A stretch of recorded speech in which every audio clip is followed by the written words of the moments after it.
네, 안녕하세요. 오늘은 정신질환과 케톤식에 대해서 하겠습니다. 여기서 정신질환은 신경학적 정신질환이고요. 신경학적이라는 것은 뇌세포와 관련이 있다. 뇌세포의 이상이 관련이 있는데 그 뇌세포의 이상이 케톤식으로 인해서 치유될 수 있다라는 것입니다. 케톤식이라는 것은 어, 어렵게 생각하지 마시고 탄수화물 섭취량은 줄이는 거고 지질의 섭취량은 늘리는 것입니다. 그런데 이러한 식이 다시 말해서 탄수화물 섭취를 줄이고 지질을 늘리는 것만으로 우울, 불안, 자폐, 치매, 전뇌증, 간질발작이라고 하는 거, 정신분열증 등등 여러 가지 정신질환에 대한 개선 효과가 있다라고 지금 선행 연구들이 보고를 하고 있습니다. 신경계는 우리가 알다시피 이 뇌와 척수를 중추신경계라고 하고요. 그리고 여기서부터 뻗어나온 이런 것들을 말초신경이다. 이렇게 이야기를 하고 있습니다. 신경계라는 것은 전기적 신호를 만들어내는 거다. 이렇게 볼 수가 있는데요. 신체 내부의 여러 가지 물리적인 자극, 물리적 신호들, 예를 들자면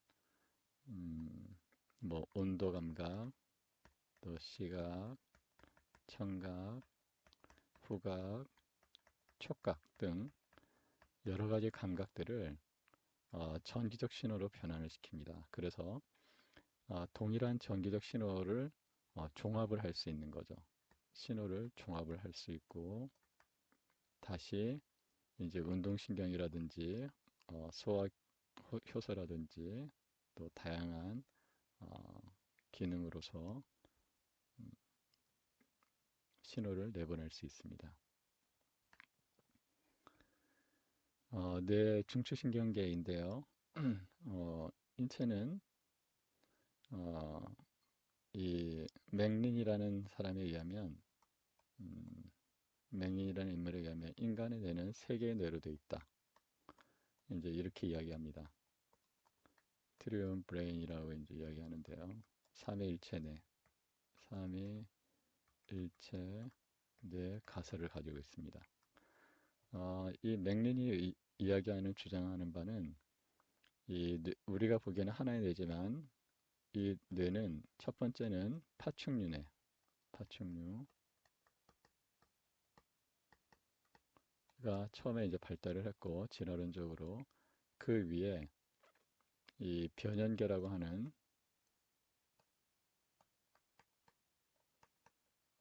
림빅 시스템이라고 하는데요. 이 이제 발달을 하게 됩니다. 이 변연계는 초기 포유류 뇌라고도 하는데요.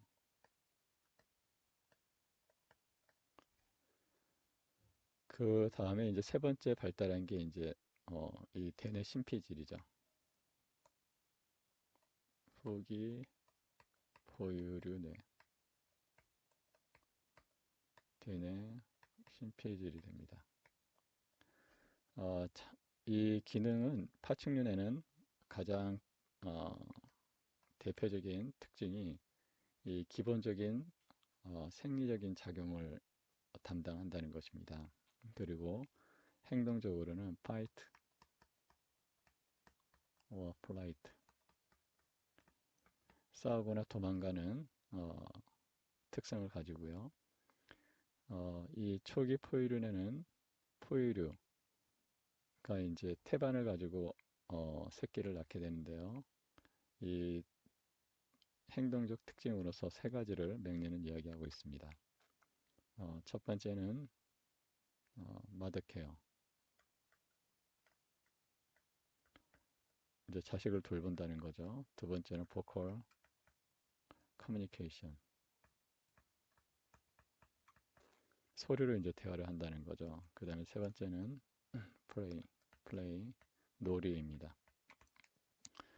그 다음에 이제 후기 포유류내는 인간의 경우 80%를 차지하게 됩니다. 가장 큰 부분이고요. 어, 이 추상 능력을 가지게 되고, 그 다음에 시 공간의 확장, 요약, 유머, 또 영성 이런 걸 이제 가지게 되는 거죠. 어, 이 신경세포는 저번 시간에 말씀드린 대로 어, 신체의 2%를 차지하지만 에너지와 산소는 20%를 사용하게 됩니다. 따라서 고에너지 소모 기관이라고 할 수 있는데 에너지가 충분히 공급되고 잘 조절이 되면은 상인애가 하인애를 제어하게 됩니다. 그러니까 탑다운 방식으로 잘 제어를 할 수가 있는데요. 만약에 에너지 공급이 제한되거나 하면은 상인의 80%나 차지하는 이 뇌가 대뇌 심피질이 제대로 기능을 하지 못하기 때문에 하위뇌가 강력하게 어, 기능을 발휘하게 되는 겁니다. 그러니까 본능적인 기능이 이제 발휘를 하게 되는 것이죠.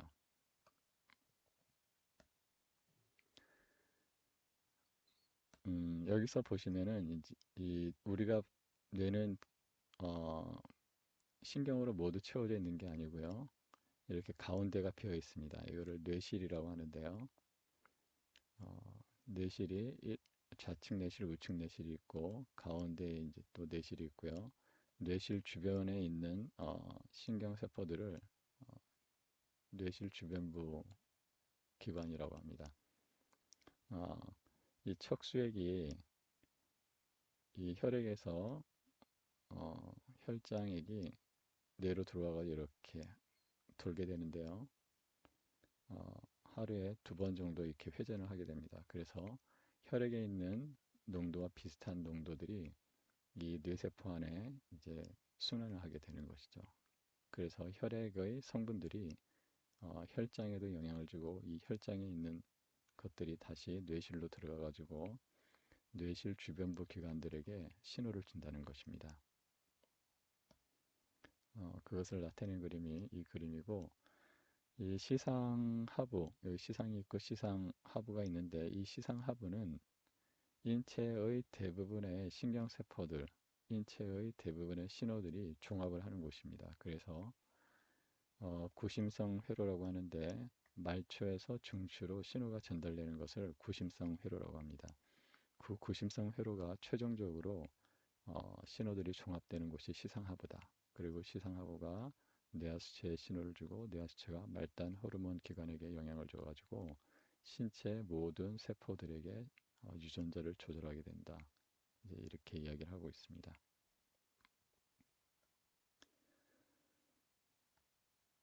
이것은 이제 원심성인데요. 원심성이라는 것은 중추에서 말초로 신호가 전달되는 과정입니다. 그러니까 뇌가 있고 말초가 있으면은 구심성은 어, 이 말초에서 중추신경계로 올라가는 거고 원심성은 중추에서 말초로 내려가는 거 이렇게 이제 이야기를 할 수가 있는데요. 이 원심성 회로도 지금 시상하부가 중심적인 역할을 하고 있다. 이제 이렇게 이야기를 하고 있습니다. 그러면 우리가 이 신경 이상이, 신경 기능의 이상이 왜 어떻게 해서 정신 질환을 관련을 가지고 있느냐, 영향을 줄 수 있느냐를 이해하기 위해서 먼저 우리가 알아야 되는 것은 신경세포가 무엇인가에 대한 또 신경세포가 어떻게 기능을 하고 있는 것인가에 대한 이해가 필요합니다. 신경세포는 어, 뇌세포는 크게 뉴런과 글리아 세포, 이제 글리아 세포로 이제 나눠질 수가 있는데요. 이 뉴런은 1천억 개 정도 되고요. 글리아 세포는 1조 개, 정도가 됩니다. 그래서 뇌세포는 총 1조 1천 개 정도가 되는데, 이 뉴런은 어, 기능이 활동 전이를 만드는 것입니다. 이제 액션 포텐셜이라고 하는데요.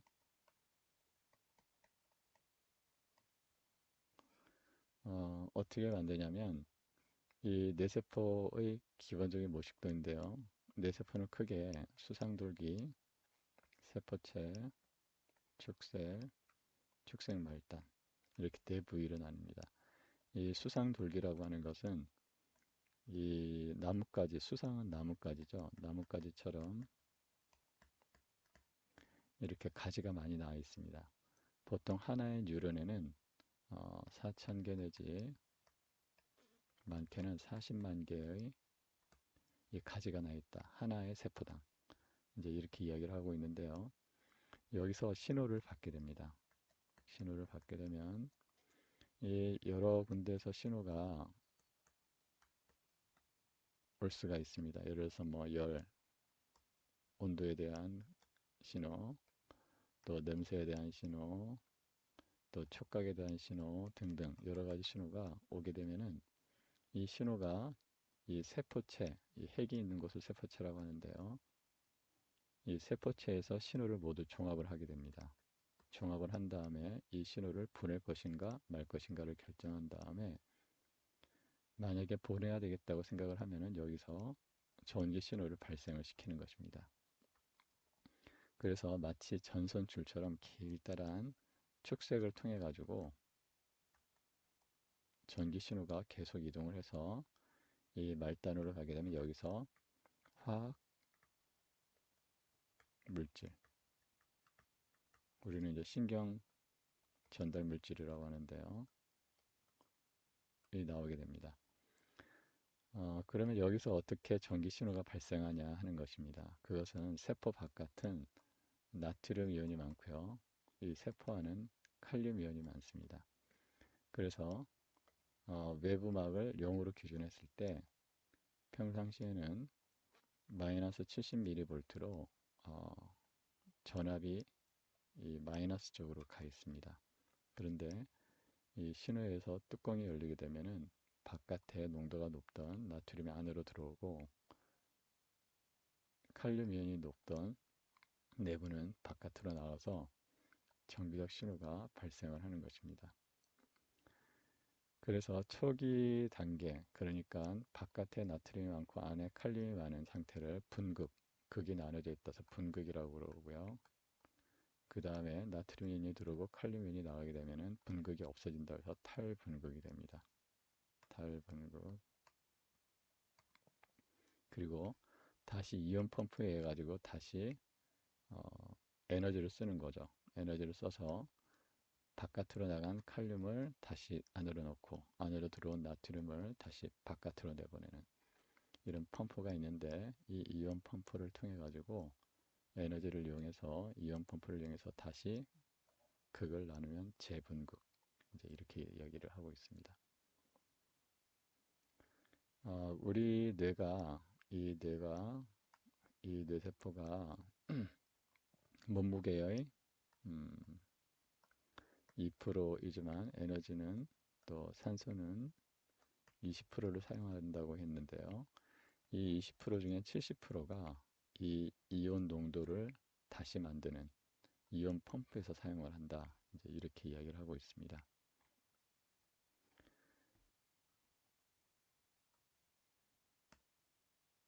그래서 다시 모식도로 나타낸 것이 지금 나트륨 이온은 세포 밖이 142mmol인데 세포 내부는 10mmol입니다. 그래서 여기가 높고요.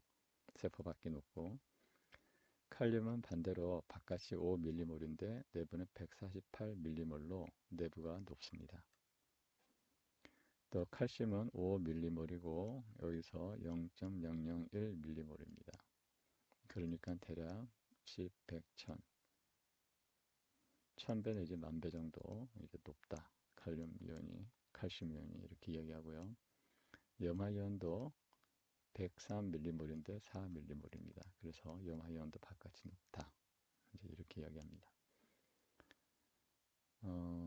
우리가 이제 역치, 스트레스 홀더라는 개념을 알 필요가 있는데요. 이 신경세포는 이 뚜껑이 열리느냐, 닫히느냐, 그러니까 1 또는 0, 두 개의 신호밖에 없습니다. 뭐 3분의 1이 열린다 이런 게 없거든요.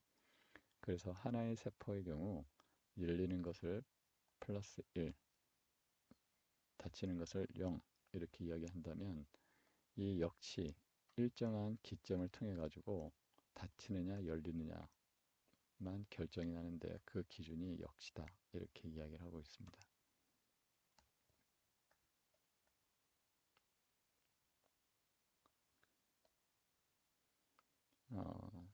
그 다음에 이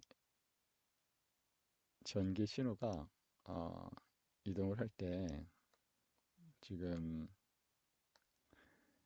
여기서 이온 채널이 열리게 되면은 전압이 발생을 하는데 그 전압이 옆으로 전달돼서 옆에 있는 이온 통로를 다시 열게 됩니다. 그래서 전압에 의해 가지고 이 뚜껑이 열리게 되는데요. 이거를 전압 의존성 이온 통로다. 이제 이렇게 이야기를 합니다. 그러니까 이온 통로는 크게 두 가지가 있는데 하나는 이렇게 전압에 의해서 저희가 핸드폰이나 또 이 리모트 컨트롤러 같은 것들이 전압을 발생하는 거죠. 그래서 그 전압에 의해서 이온 옆에 있는 이온 통로가 하나씩 하나씩 이렇게 열리게 되는데 이것을 전압 의존성 이온 통로라고 하고요. 그 다음에 조금 이따 배우겠지만 여기서 신경 전달 물질이 나와가지고 신경 전달 물질이 나와서 다른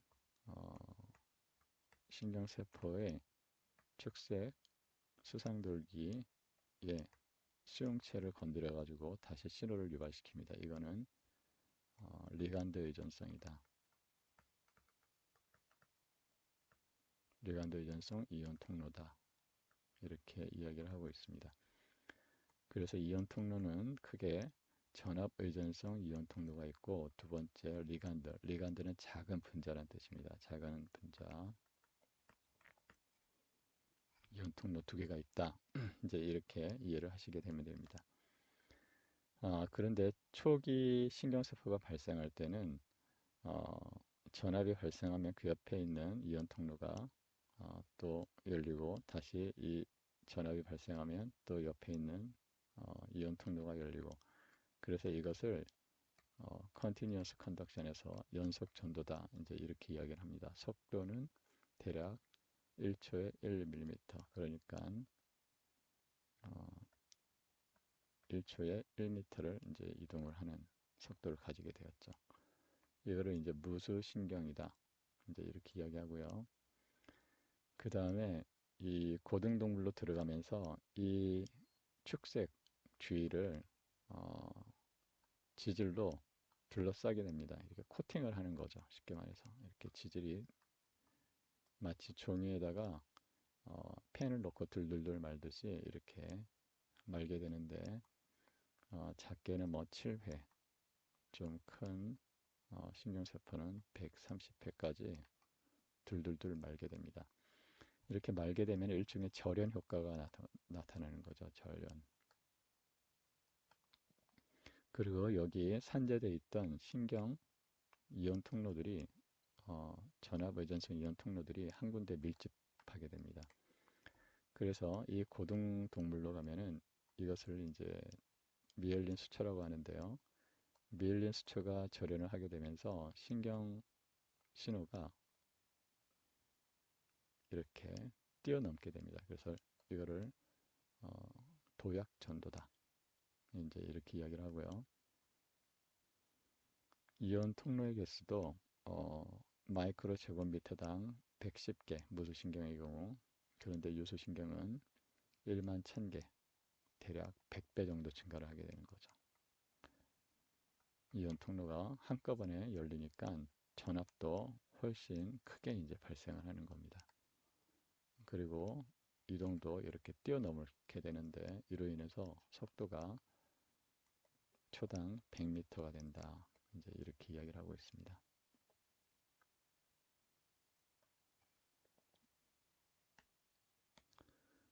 이거는 이 유수신경을 다시 한번 그린 것입니다. 그래서 어, 수상돌기에서 신호를 받으면 여기서 신호가 이렇게 도약을 해서 전달이 된다. 그리고 이 축삭이 있는데 이 지질 미엘린이 이렇게 둘둘둘 감싼다. 작게는 7회, 많게는 130회까지 이렇게 감게 되는데 만약에 지질이 부족해서 이 필수 지방산이 중요한데요. 이 필수 지방산이 결핍이 되면은 이 미엘린 수초가 적게 되는 거죠. 적게 되면 이제 여러 가지 정신질환을 일으킬 수도 있다. 이렇게 이야기를 하고 있습니다. 단적인 이제 비교가 나오는데요. 유수신경과 무수신경을 비교해 보면 신경 전달 속도는 유수신경이 1초당 100m, 무수신경은 1초당 1m. 그러니까 갑각류 이하에서는 거의 무수신경이고요. 그 이상에서부터 유수신경이 조금씩 등장을 하게 됩니다. 그 다음에 상대적인 신호의 생성 속도는 유수신경이 34다. 무수신경을 1로 규정했을 때 34배나 증가를 한다. 이제 이렇게 이야기하고요. 정보 처리 용량도 무수신경을 1로 했을 때 거의 3000배 이상 많은 양을 발생을 시키게 됩니다. 또 반면 신경 신호를 전달하는 데 필요한 에너지의 상대량은 유수신경이 1만큼 든다면 무수신경은 5000배나 많이 필요하게 됩니다. 동일한 정보를 전달한다 하더라도. 또 신경세포의 지름 상대량이 유수신경이 이르려면 무수신경은 400배나 굵어야 된다. 이제 이렇게 이야기를 하고 있습니다. 따라서 이 지질 미엘린이 얼마나 중요한가에 대해서 우리가 이제 짐작을 해볼 수가 있는데요.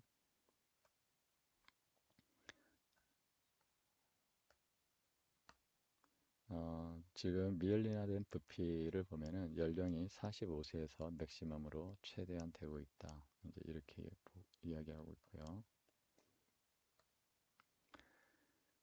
그러면은 이제 우리가 신경 세포들이 기능이 어떻게 해서 우울이나 또 양극성 장애라든지 또 간질 발작 이런 데 이제 영향을 주냐를 이제 알아보려고 하고 있습니다.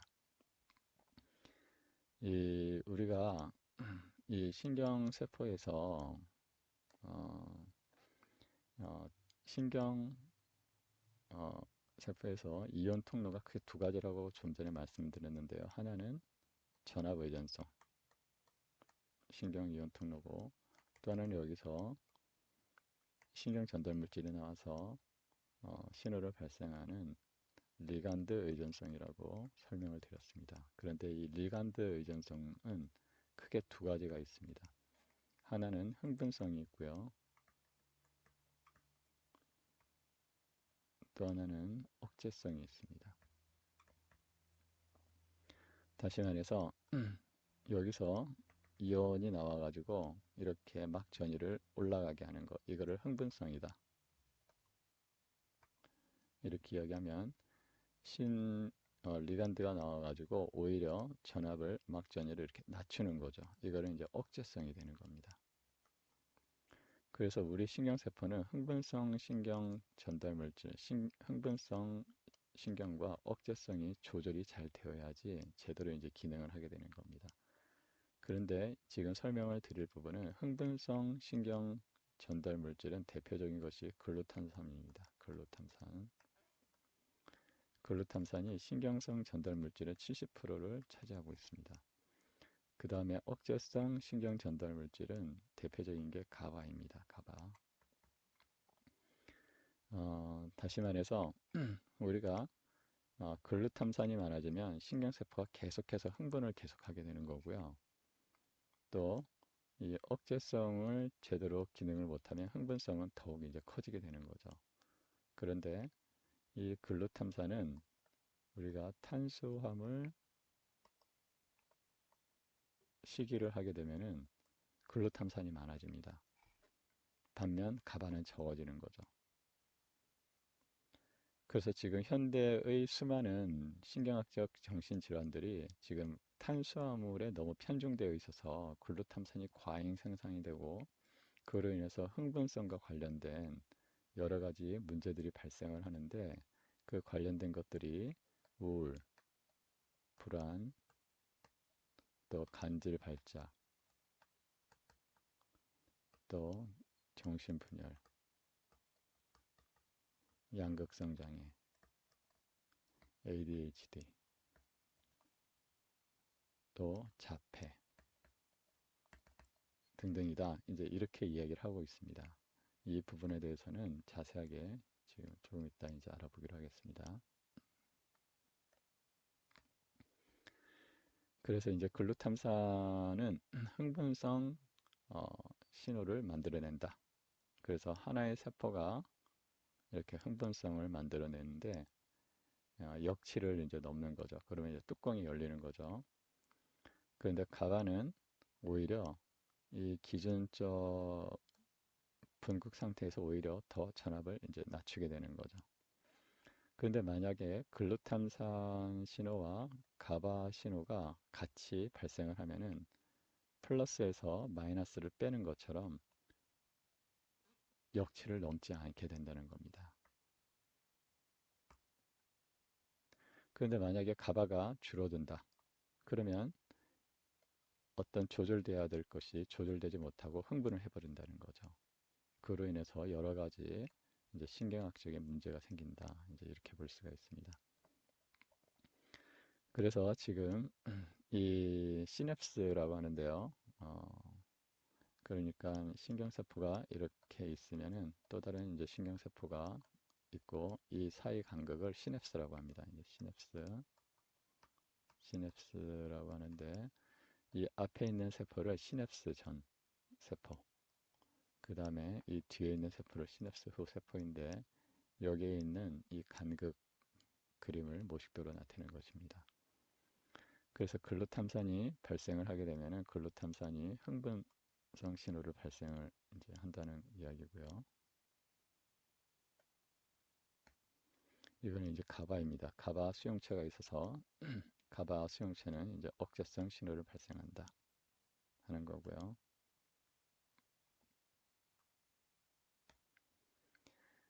그러면 여기서 이제 그림을 보시면은 여기서 이 파란색으로 나타낸 거는 이제 가바 억제성 이제 신호이고 그 다음에 적색으로 나타낸 건 흥분성 신호인데요.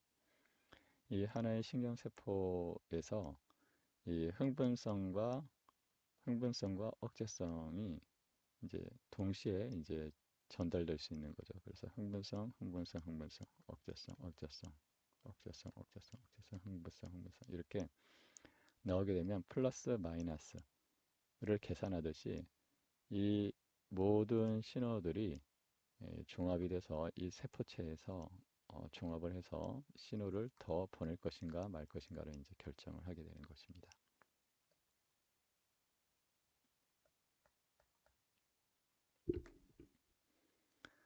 그래서 이제 이 흥분성 신호의 경우에도 위치에 따라서 예를 들어서 1, 2, 3, 4 세포가 있으면 1, 2, 3, 4가 이제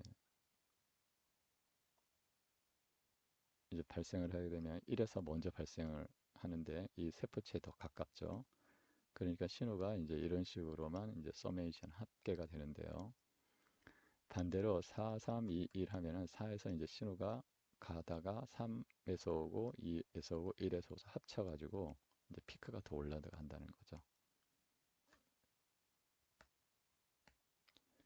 이 뇌세포를 보면은 이제 여기서 파란색이 가바 억제성 신경회로고요. 이 적색이 글루탐산의 흥분성 신경회로를 그린 건데요. 여기서 보시면은 이 글루탐산이 있는 곳에 가바들이 이렇게 산재해 있어가지고 신호를 적절하게 제어한다는 것을 이제 알 수가 있습니다. 특히 이 부위가 이제 변연계 부위인데요. 이 변연계가 주로 담당하는 것은 기억, 해마에서 기억 같은 걸 담당하고요. 그 편도에서 뭐 공포라든지 불안 이런 걸 이제 담당을 하게 되는 거죠. 공포, 불안 이런 거 이제 편도에서 이제 하고요. 기억은 해마에서 하고요. 근데 여기서 이제 흥분성 신호와 이제 억제성 신호가 매우 밀접하게 이렇게 관련이 돼 있다, 연결돼 있다는 것을 이제 볼 수가 있고요.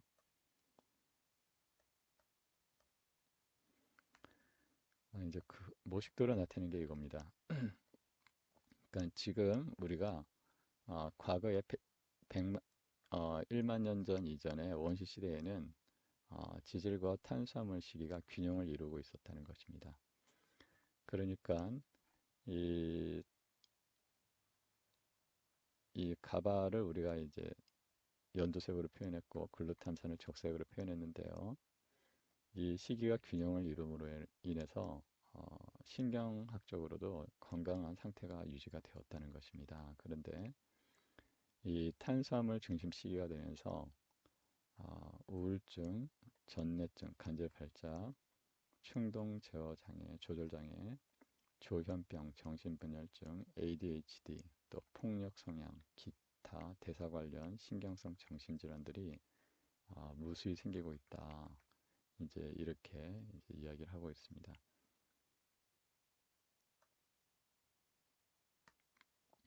관련된 논문들인데요. 이것은 인터넷에서 직접 찾아보실 수가 있습니다.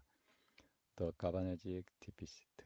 그러니까 가바를 생성하는 게 이제 결핍이 되면은 메이저 디프레시브 디스오더. 그러니까 우울증에는 이제 여러 가지가 있는데 이유를 알 수 없는 우울증을 이제 메이저 디프레션이라고 합니다. 그래서 가바가 이제 생성이 결핍이 되면은 어, 주요 우울증이 많이 증가를 한다. 이제 이렇게 이야기를 하고 있는 거고요.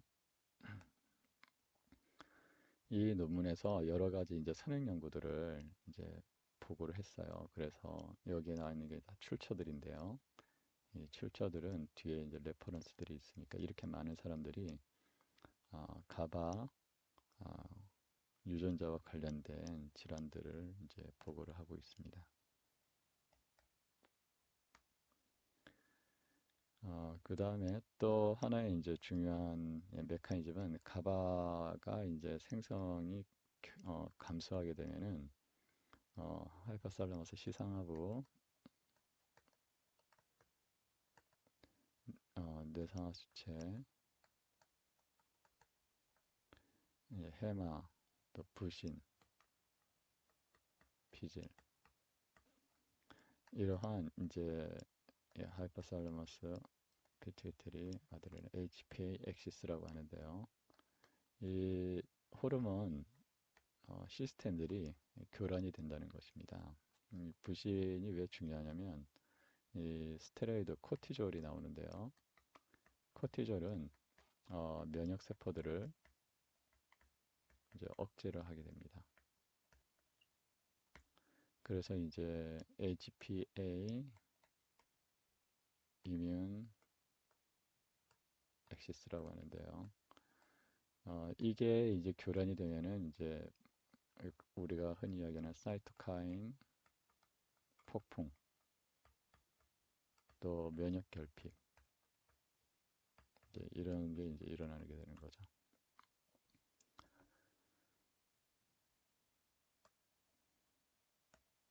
이제 가바가 이제 특히 중요한 건 이제 성장기에 이제 중요한데요.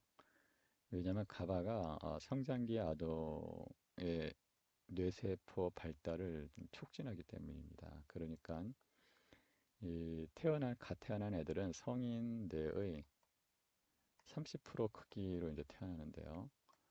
3년이 있으면 90%까지 성장을 하게 됩니다. 그러니까 이 태어날 때부터 한 3살 정도까지 이 뇌발달이 매우 중요한데요. 이 뇌발달을 관련이 있는 게 이제 가바라는 것입니다. 그래서 이 1세에서 3세까지 글루탐산, 그러니까 탄수화물 중심 시기를 했을 때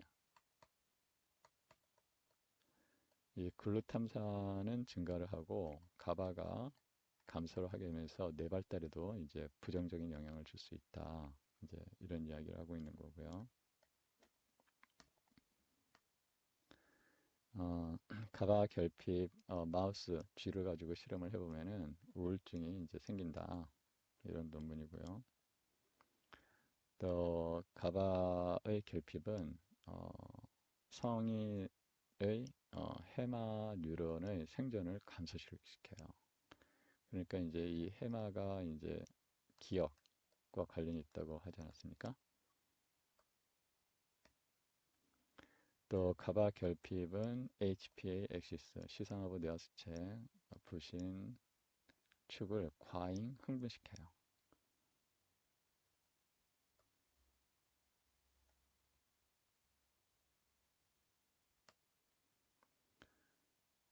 그 다음에 이 가바가 손상이 되면은 이 무드 디스오더 감정 손상이 일어난다. 초기 어린 시절부터 하는 거고요. 그러면 어떻게 해서 시기가 가바와 글루탐산에 영향을 주냐를 이제 알아보면은 이 세포질 내에서 포도당은 이제 탄수화물이죠. 탄수화물이 이제 포도당, 육탄당, 하나, 둘, 탄수가 6개잖아요. 하나, 둘, 셋, 넷, 다섯, 6개를 잘라가지고 이 피부로 산 두 분자를 만들면은 얘들이 아세틸코에이라는 걸로 이제 변환을 하는데요. 이 아세틸코에이는 탄수가 2개입니다. 그런데 피르부산이 옥살아세트산으로 변환을 해가지고 2개와 4개가 결합하면 6개인 시트르산으로 변합니다. 그래서 이게 계속해서 이제 여기서 CO2가 하나 나오고 CO2가 나오면서 탄소 2개가 줄어들면서 탄소 4개가 돼서 다시 이렇게 회전을 하게 되는데요.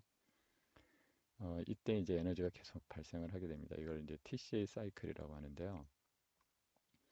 예, 탄수화물을 먹으면 탄수화물하고 단백질이 옥살 아세트산을 계속 공급을 하고 또 아세틸코A가 결합을 해가지고 시트르산 이렇게 계속 이제 회전을 하게 되는 거죠. 그러면서 에너지를 계속 만들어내게 되는데 이 지질은 피르부산을 거치지 않고 바로 아세틸코A를 만듭니다. 그래서 우리가 탄수화물 시기를 계속하게 되면 여기서 글루탐산, 알파 케토 글루타르산이 글루탐산으로 변하는데요. 글루탐산이 계속 증가를 하게 되는 거죠. 근데 만약에 이제 탄수화물 시기를 줄인다 하면은 지질에서도 베타산화라고 해서 2개씩 이제 잘라가지고 아세틸코에이를 만드는데요. 아세틸코에이가 많아지면서 아세토 아세틸코에이, 아세토 아세테이트, 베타 하이드록시프트리산 해서 케톤체가 많이 만들어지게 됩니다. 케톤체가 이제 가바를 이제 만들게 되는 거죠.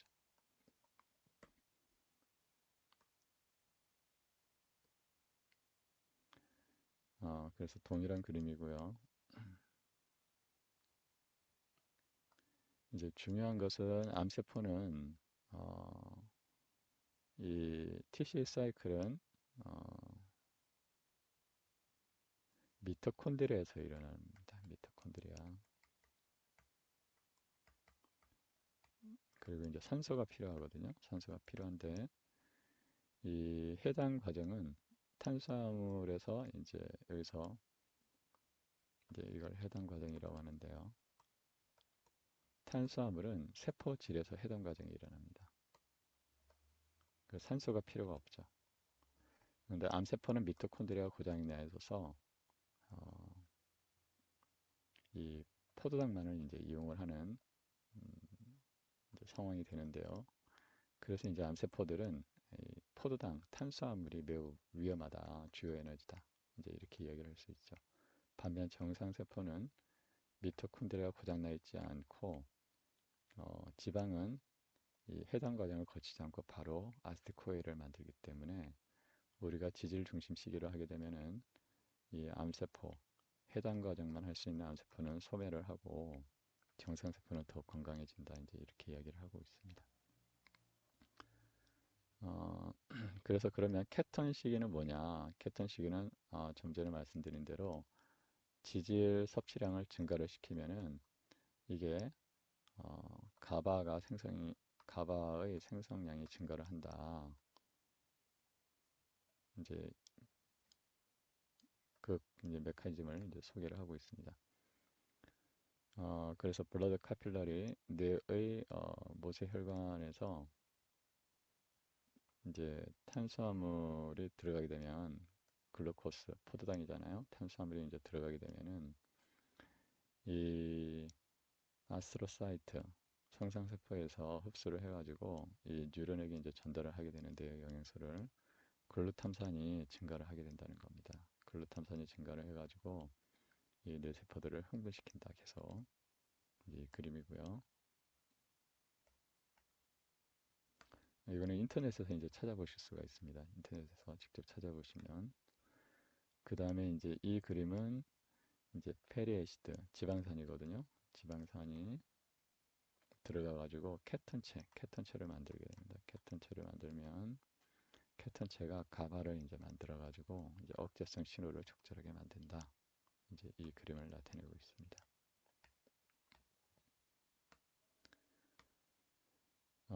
그래서 감마 아미노부티르산이 가바거든요. 가바가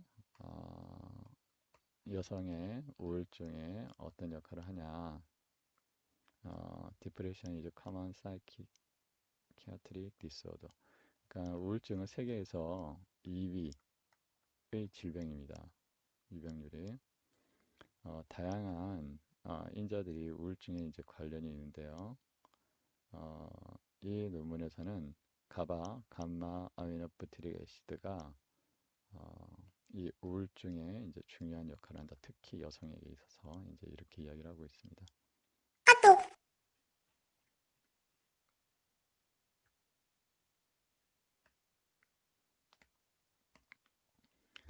그 다음에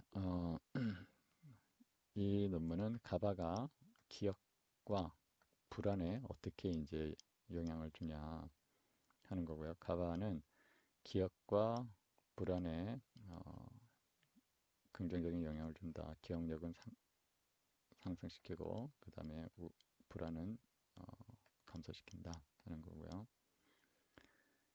그 다음에 메이저 디프레션, 알터드 가바 펑션, 가바 기능이 변화를 하면은 우울증에 영향을 준다 하는 거고요. 또 이 가바도 우울증 그리고 노화 그 다음에 염증 이런 것들이 서로 관련이 있다는 거고요. 이제 셀지에서 나온 건데요. 이 가바와 글루탐산의 신경 전달 물질이 우울증에 이제 관련이 있다 하는 거고요. 또 가바 생성에 이상이 있으면 이제 무드 디스오더 감정과 관련된 여러 가지 질환들이 문제가 된다 하는 또 다른 논문이고요. 지금 소개해 드린 것은 제목을 넣으시면 인터넷에서 직접 찾아보실 수가 있어요. 그 다음에 케톤 시계는 인핸스 강화한다 뉴로베스큘러 펑션 뇌 혈관의 기능을 강화를 하고 그 다음에 이 소화관의 균형도 개선시킨다 이제 이런 거고요. 그 다음에 이제 이거는 컨트롤 이제 탄수화물식이죠. 탄수화물식이를 할 때하고 케토제닉 다이어트 케톤식을 했을 때 뇌가 훨씬 밝아지더라. 그 다음에 하이퍼살라머스 시상하부에서도 뇌 혈류량이 컨트롤 탄수화물 시기를 할 때보다 케톤 시기를 할 때 훨씬 이제 더 기능을 잘 하고요. 또 이제 여기서도 이제 특정한 뇌에서 이제 기능이 더 잘하고 탄수화물 시기를 했을 때 뇌혈관이 이런데 케톤 시기를 하면 혈관이 훨씬 밝아졌죠. 혈액 흐름이 많아졌다는 거죠. 빨라지니까. 그 이유는 이제 저번에도 말씀드렸다시피 케톤체라는 자체가 알킬기가 있고 카르보닐기가 있는데 이게 수용성이고 이게 지용성이라 가지고 이 혈액 흐름 혈액에서도 잘 이동을 하고 그다음에 세포막도 잘 통과를 한다. 세포막은 지용성이니까 이제 이런 특성이 있다라고 이제 생각하고 있습니다. 또 이제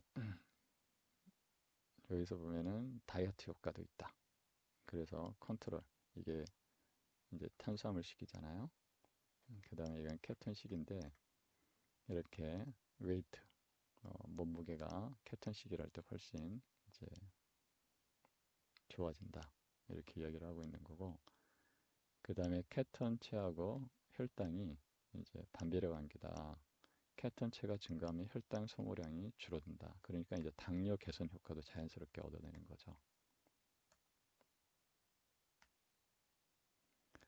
어, 이 케톤 시기가 이제 그 자폐아 개선을 하는데 그게 이제 가바와 관련이 있다는 겁니다. 그래서 먼저 이 백신이라는 거는 이 항원, 미생물 조각, 그 다음에 보존제로 이제 수은 같은 거나 페놀, 그 다음에 면역 증강제라는 걸로 이 알루미늄을 지금 대부분 쓰고 있습니다.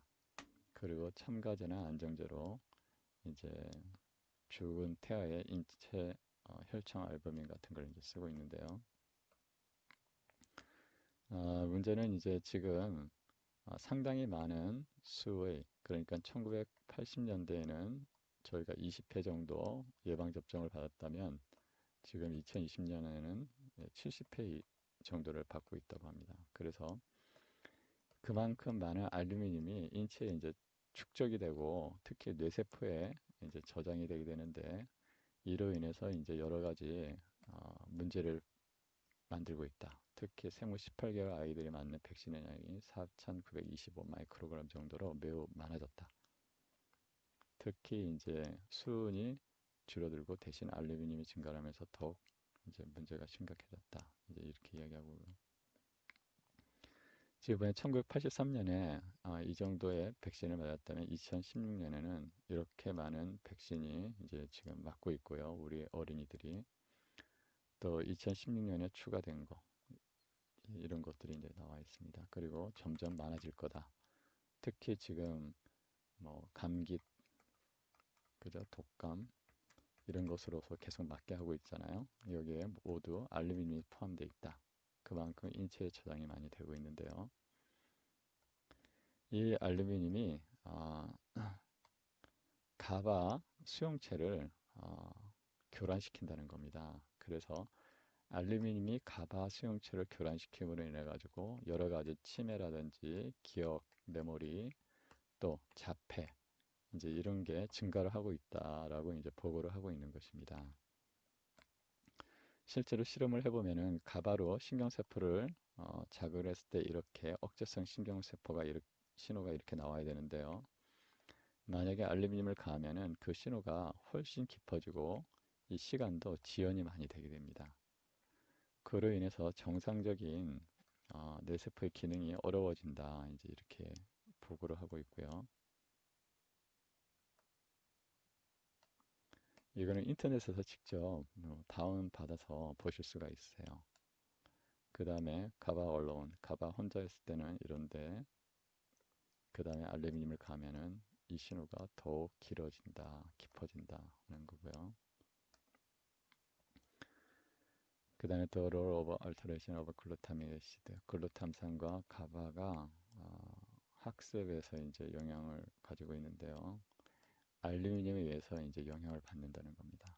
메모리 임페어, 그러니까 기억 손상 이제 일어난다는 거죠. 그러니까 글루탐산과 가바가 적절하게 조율을 해야지 마치 자동차가 있으면은 제대로 달리려면 핸들이 있고 그 다음에 브레이크, 그 다음에 가속 페달과 브레이크가 적절하게 조절을 해야지 사고가 나지 않고 원하는 목적지를 가게 되는데요. 지금 알루미늄이 이 기능들을 전부 다 손상을 시킨다는 것입니다.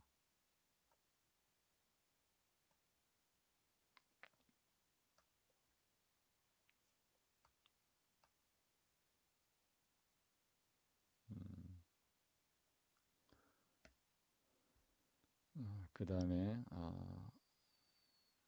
알루미늄의 양이 이제 있는데요. 이제 알루미늄을 이제 0, 5, 10 이렇게 처리를 했어요. 그래서 56, 172, 283 이렇게 처리를 했는데 이 가바 양도 이제 변화를 한다는 거죠.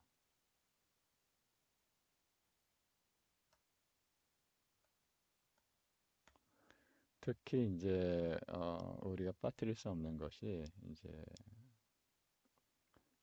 우리가 GMO 이제 GMO에서 여러 가지 이제 농약 성분,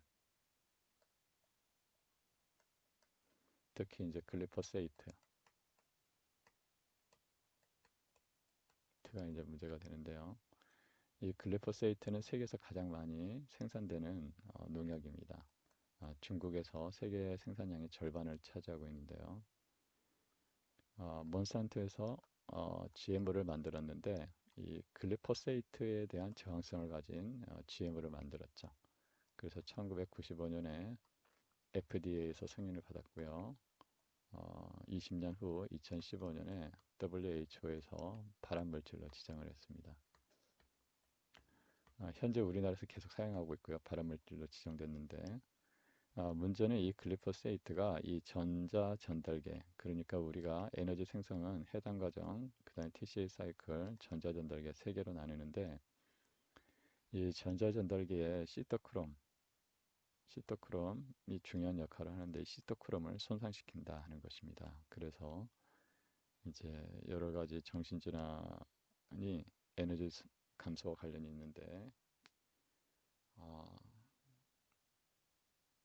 이 문제가 있을 수 있다라는 것이고요.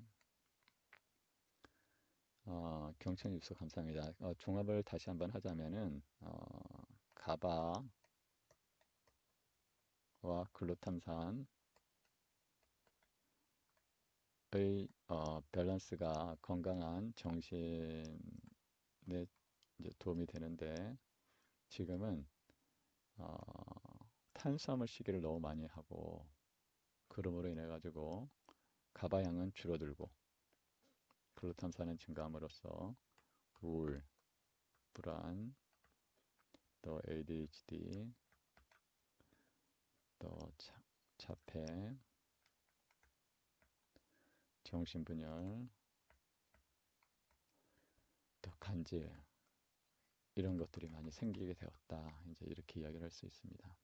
그래서 여러분이 만약에 여기에 대해서 궁금하시면 직접 좀 전에 알려드린 논문을 직접 찾아보실 수가 있고요. 어, 이 가바를 증가하는 시기는 케톤식인데 이름은 어렵지만 시기는 간단합니다. 탄수화물 줄이시는 거죠. 그러니까 밥, 밀가루 이런 거 이제 줄이시고요. 떡 특히 떡, 또 라면, 과자 이런 거 줄이시고 대신 견과류, 종실류 이런 걸 이제 콩 많이 드시면 좋습니다. 견과류는 이제 뭐 뭐가 있을까요? 음, 피칸, 호두, 마카다미아, 또 캐시넛 이런 게 있고요. 종실류는 잣, 또 해바라 들깨 아주 좋죠. 뭐 이런 게 있고요. 콩, 대두 이런 것이 지질 함량이 많습니다. 감사합니다.